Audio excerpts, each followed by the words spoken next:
மக்கள் நீதி மய்யம் கட்சியின் தலைவர் கமல்ஹாசன் சேலம் நாடாளுமன்ற வேட்பாளர் பிரபு மணிகண்டனை ஆதரித்து பிரச்சாரத்தில் ஈடுபட்டுள்ளார். அது நேரலை காட்சிகள். ஏரியை ஆக்கிரமிச்சிருக்காங்க. இதெல்லாம் மக்கள் சொல்லியும் வருகிறது, மக்களுக்கே தெரியும். தெரிந்த குற்றங்கள் இவை. இந்த குற்றங்கள் தொடர்ந்து நடந்துகிட்டு இருக்கு. இன்னும் நிறைய குற்றங்கள் நடந்துட்டு இருக்கு. இது சுரண்டல். அதை தவிர இவங்க ஒன்று படல. இதற்கான மாற்றம் வரும் ஏப்ரல் 18 அவர் பெயர், அந்த இளைஞர் பெயர் பிரபு மணிகண்டன் அவர்கள். அவர் கையில் இருக்கக்கூடிய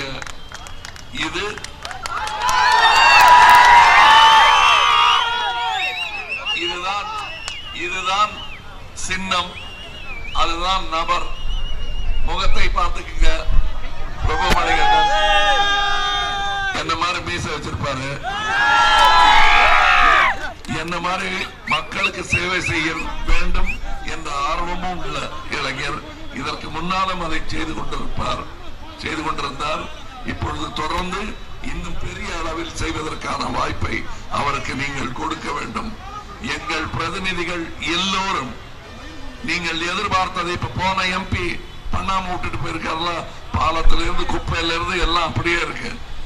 அந்த மாதிரி இவர் விட்டு வச்சால் 1 வருடத்தில் 2 வருடத்தில் நாங்கள் பட்டியல் போட்டு இது நடக்கும் என்று சொன்னபடி அவர் செய்யவில்லை என்றால் அவர் ராஜினாமாவை வாங்கி உங்கள் கையில் கொடுக்க வேண்டியது என் கடமை.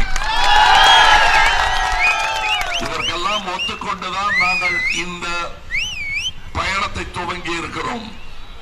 இது நாங்கள் உணர்ந்து கோபத்துடன் உங்களைப் போலவே தொடங்கிய பயணம். இதுல தியாகம் ஒண்ணு இல்ல, கடமையாக நினைத்து நாங்கள் செய்து கொண்டிருக்கிறோம். இந்த மாற்றத்திற்கான விதையை நீங்கள் தூவியே ஆக வேண்டும். இல்லைன்னா இன்னொரு தலைமுறை, இன்னும் 2 தலைமுறை ஒன்னத்திற்கும் பிரயோஜனம் இல்லாமல் ஆகிவிடும். இப்பொழுது மீண்டும் ஒருவரை நினைவுபடுத்துகிறேன். போக்குவரத்து தடை பண்ணி வச்சிருக்காங்க. காவல்துறைக்கு இடைஞ்சல் கொடுக்க வேண்டாம். பிரபு மணிகண்டன் பாராளுமன்ற தொகுதிக்கு இங்கிருந்து சென்று கொண்டிருக்கிறார். இது சின்னம், ஞாபகம் வைத்துக் கொள்ளுங்கள்.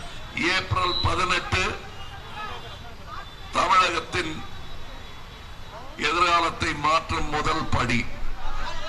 தயவு செய்து இளைஞர்கள் அதை கையில் எடுக்க வேண்டும். இதுவரை அனுபவித்து ஓட்டு போட்டு தோத்து போறவங்க அதை கையில் எடுக்க வேண்டும். இதுதான் சின்னம்.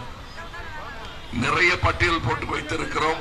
படித்தவர்கள் தெரிந்து கொள்ள வேண்டும் இவர்கள் என்ன செய்ய போகிறார்கள் என்றால். எங்கள் தேர்தல் பிரகடனம் இருக்கிறது, அந்த மேனிஃபெஸ்டோவை படித்து பாருங்கள். எங்கள் நேர்மையும் எது செய்ய முடியுமோ அதை மட்டுமே சொல்லி இருப்போம். ஆகாசத்தை வளைத்து உங்களுக்கு வேலை செய்து தருகிறோம் என்ற பொய் சத்தியங்கள் எல்லாம் அதில் இருக்காது. நன்றி. நாளை நமதே